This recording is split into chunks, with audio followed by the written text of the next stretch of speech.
वंदे वाञ्छितलाभाय चन्द्रार्धकृतशेखरां वृषारूढां शूलधरां शैलपुत्रीं यशस्विनीम्।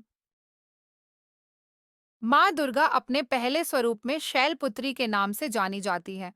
पर्वतराज हिमालय के यह पुत्री के रूप में उत्पन्न होने के कारण इनका यह शैलपुत्री नाम पड़ा था।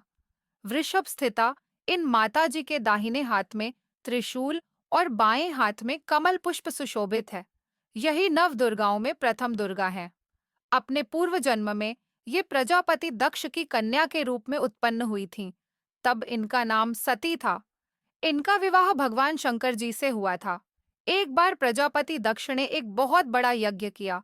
इसमें उन्होंने सारे देवताओं को अपना अपना यज्ञ भाग प्राप्त करने के लिए निमंत्रित किया, किंतु शंकर जी को उन्होंने इस यज्ञ में निमंत्रित नहीं किया।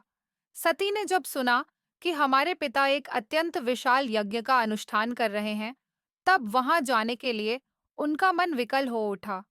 अपनी यह इच्छा उन्होंने शंकर जी को बताई।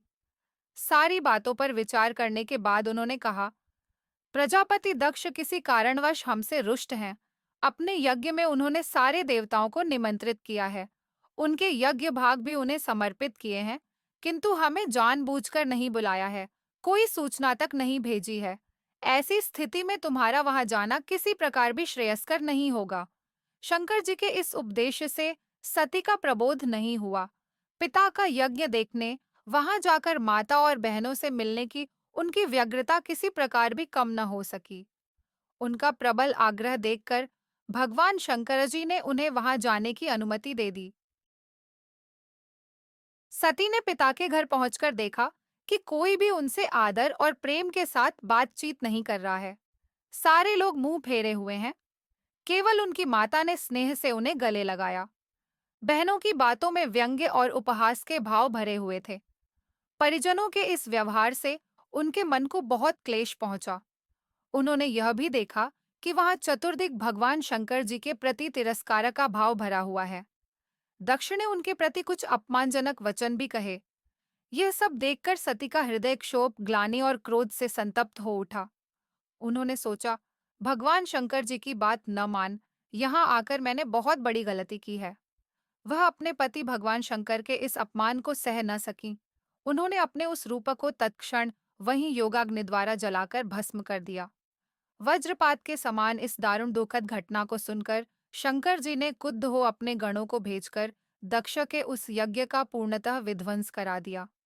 सती ने योगाग्नि द्वारा अपने शरीर को भस्म कर अगले जन्म में शैलराज हिमालय की पुत्री के रूप में जन्म लिया।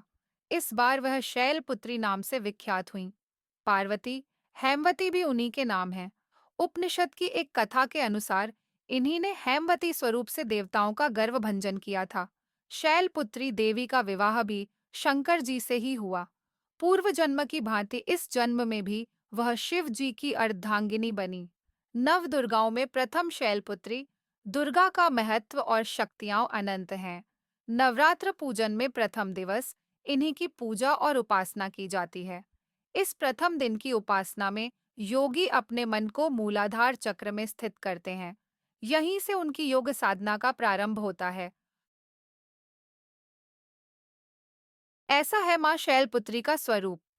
माता शैलपुत्री का स्वरूप बेहद शांत और सरल है। माता के एक हाथ में त्रिशूल और दूसरे में कमल शोभा दे रहा है। माँ अपने नंदी नामक बैल पर सवार होकर संपूर्ण हिमालय पर विराजमान है।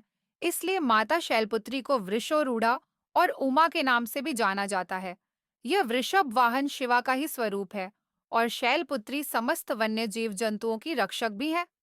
माता शैलपुत्री ने घोर तपस्या करके ही भगवान शिव को प्रसन्न किया था।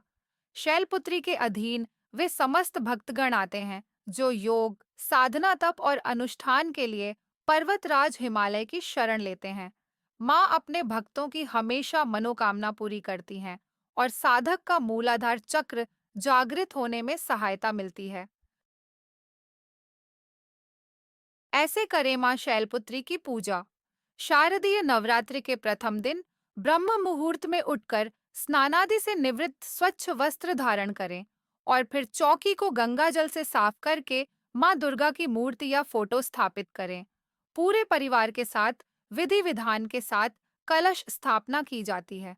घट स्थापना के बाद माँ शैलपुत्री का ध्यान करें और व्रत का संकल्प लें। माता शैलपुत्री की पूजा षोडशोपचार विधि से की जाती है। इनकी पूजा में सभी नदियों, तीर्थों और दिशाओं का आह्वान किया जाता है। इसके बाद माता को कुमकुम और अक्षत लगाएं। इसके बाद सफेद, पीले या लाल फूल माता को अर्पित करें। माता के सामने धूप दीप जलाएं और 5 देसी घी के दीपक जलाएं। इसके बाद माता की आरती उतारें और फिर शैलपुत्री माता की कथा, दुर्गा चालीसा, दुर्गा स्तुति या दुर्गा सप्तशती आदि का पाठ करें। इसके बाद परिवार समेत माता के जयकारे लगाएं और भोग लगाकर पूजा को संपन्न करें। शाम के समय में भी माता की आरती करें और ध्यान करें।